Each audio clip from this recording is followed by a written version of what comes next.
I believe God has placed dreams for your life in your heart. I also believe God's timing and ours doesn't match up very often. And I was reminded of this today as I was just thinking about a dream I had years ago. And it was to write a book, which I've been able to write a book. But more importantly, a writer or someone producing videos wants other people to read or hear them. It's not just to produce it and have it sit out there on the internet and no one ever goes to that corner of the universe. And so I had started blogging. This was my way of gathering a tribe. And so I wrote every day.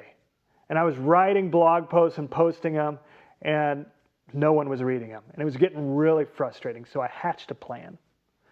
God, I'm going to be faithful into this, and I'm not going to look at my subscribers for 3 months. For 3 months, I'm going to just post after post, 5 posts a week, 1,000 words per article. And I'm going to just post this and wait to see where my email subscribers are. Because when you're blogging, email subscribers are your sign that people want to hear more.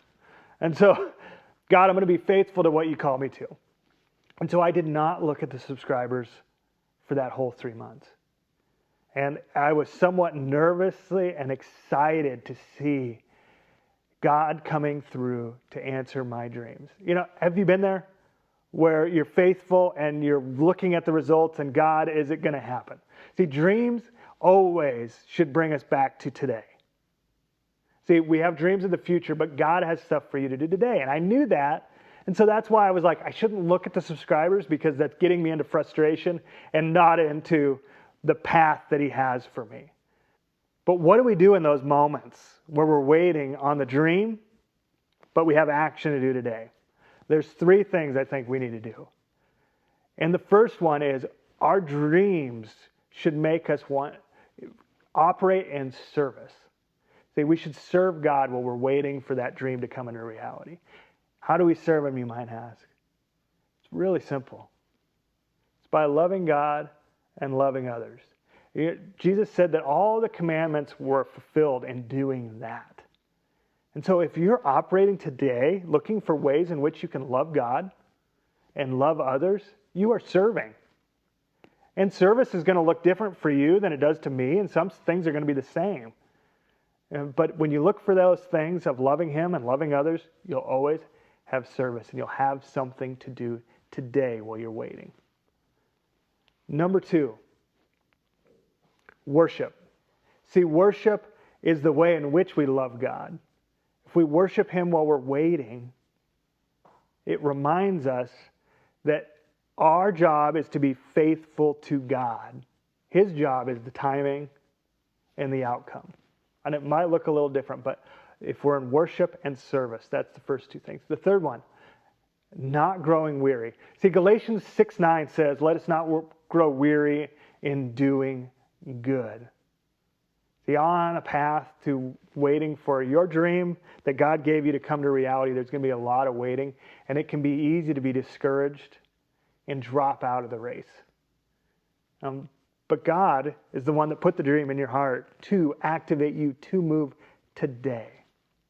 See, I think a lot of times we like to consume our thoughts with when is it going to happen and how successful is it going to be. But it's not our job, is it? And so that's why I knew that I needed to take that 3 months of just like dedicating. So I wanted to tell you what happened in that story. 3 months went by. Again, it was like the night before Christmas. I woke up so early the next morning to see the subscribers that I had because I knew God would be faithful to bring this out. So I opened that up. 5 emails. There was 5 people. That was it. And then I looked at who were these wonderful 5 souls that I was impacting. One was my mom. She's a cheerleader. She's always going to be cheering me on.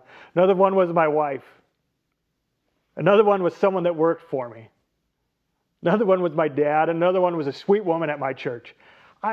Frankly, no one was reading it. But was it a failure? I don't think so. See, again, we like to judge outcomes while we're waiting on God. We like to wonder and wish, and God, will it be this thing? But again, we're in charge of the action. And all God asks of us is to be faithful. See, today, I'm using the skills I learned in blogging on making this video. I was pastoring for 5 years, writing curriculum, all learned from that blog that I started. Please trust Him with the outcomes. Trust Him in the process. And be faithful to what He called you to. And your dream will come about. But here's the thing though. Dream always looks a little different than what we think it will. And as I was thinking about that, I was thinking about my life. And honestly, the biggest moment in my life that was way bigger than this blog, that I had to wait for God for a dream to come to reality. And I hope that this video will help give you passion and energy to worship God, to serve Him, and to not grow weary and being faint. And it's about my wife and I going through miscarriages and the process of surrendering our will to God's will. And you can watch that right here. I hope you have a great day, and God bless you in your journey.